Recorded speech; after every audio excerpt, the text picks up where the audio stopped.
1, 2, 3, c'est parti.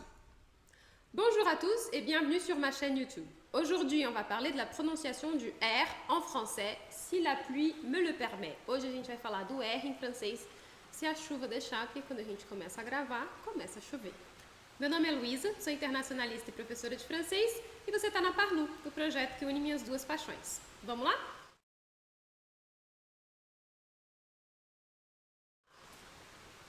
Bom, falando do R em francês, eu tenho uma boa notícia. O R não é uma consoante que você precisa pronunciar igual um nativo para se fazer entender. O R, se você pronuncia como a gente pronuncia os dois R's do português, já está assim ótimo para você conversar em francês. O que seria esse R francês, que todo mundo tem tanta angústia em tentar pronunciar corretamente? Na verdade, não é um R. Tem autores de fonética que classificam até 4 R's do francês. Então já dá para ter uma ideia que não é aquele som idealizado. Como que a gente pode classificar, né? Tem no mínimo 2 maneiras de pronunciar o R em francês e uma terceira menos usual. Então a primeira delas é um R mais seco, com mais ar passando pela garganta. É o mesmo R do rato. Então, se você falar, por exemplo, em francês, primeira palavra que a gente aprende nas aulas de francês, bonjour, bonjour. Esse R do final do bonjour, ele dificilmente vai ser muito vibrado, como o outro R mais característico do francês, né? Então, bonjour é só uma passagem de ar leve, como a gente tem com o R do rato. Depois a gente tem um R que ele é mais vibrado aqui atrás na garganta. Esse sim, ele é mais característico da língua francesa, a gente não tem ele no português, mas se você falar sem vibrar a garganta, os franceses vão te entender da mesma maneira. Como que seria então? A gente imagina que ao invés da boca, do som sair daqui, ele vai sair daqui, é como se sua boca acabasse aqui. É aqui que você vai formar o som do R, vai ter uma vibração atrás do fundo da língua. Então a gente diria, por exemplo, é verdade. Em francês a gente vai dizer c'est vrai, c'est vrai. Então esse R, c'est vrai, esse é o R característico mais do francês. Quer ver quem exagera muito essa vibração para você ouvir, conseguir identificar? É a Edith Piaf, naquela música Rien de Rien, que ela canta, né?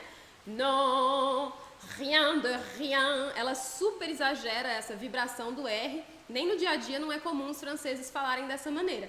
Mas é uma maneira de você ouvir, né, e apurar o ouvido para esse R característico do francês. Deixo aqui o vídeo para você. Non, rien de rien. Non, je ne regrette rien.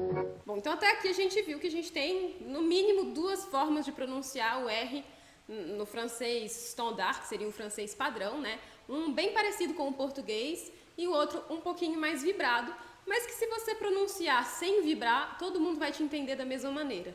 Existe também o R roulé, que é um R que não existe no francês standard, no francês mais padrão, mas que é encontrado em muitos países cujo francês é a língua oficial. Então, pessoas nativas do francês usam o R do arara, que é esse R. Então, normalmente esse R você não vai encontrar na França, salvo em algumas regiões muito específicas, mas ele é mais raro, mas você pode encontrar em outros países. Então, até se você falar o R do arara, falando francês, então falar, por exemplo, vrai, ao invés de vrai, para verdade, né? Verdadeiro, desculpa. As pessoas vão te entender, porque é um som que existe na língua francesa, apesar de não ser tão comum, né? E não fazer parte do francês standard, que é esse francês padrão. Então, isso é uma boa notícia. O francês, ele tem esse R que é um pouco diferente, né? Que é vibrando aqui atrás, mas que você não precisa prestar muita atenção nisso, ficar preocupado com isso, porque se você pensar no R do rato do português, você já vai falar super bem e todo mundo vai entender o que você quer dizer.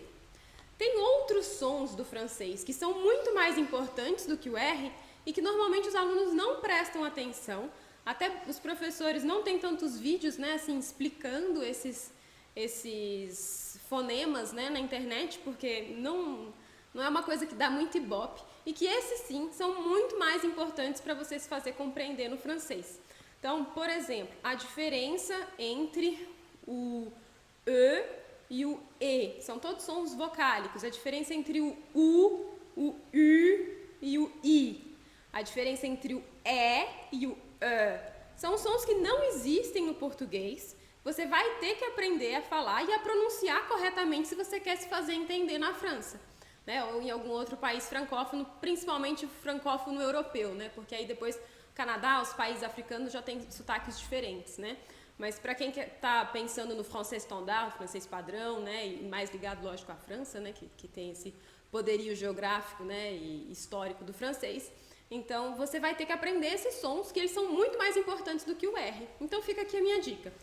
O R do francês, você pode falar como dois R's do português, né? O carro, o rato. Se você quiser tentar vibrar um pouco mais as cordas vocais, para se assemelhar mais a como um francês nativo falaria determinadas palavras, né? Você pode, mas assim, não é tão importante, tão necessário quanto você aprender os sons das vogais do francês, que aí sim vão fazer uma diferença grande na sua pronúncia para todo mundo te entender, tá bom? Se você tiver alguma dúvida, coloca aqui embaixo nos comentários e eu respondo num próximo vídeo. Allez, au revoir!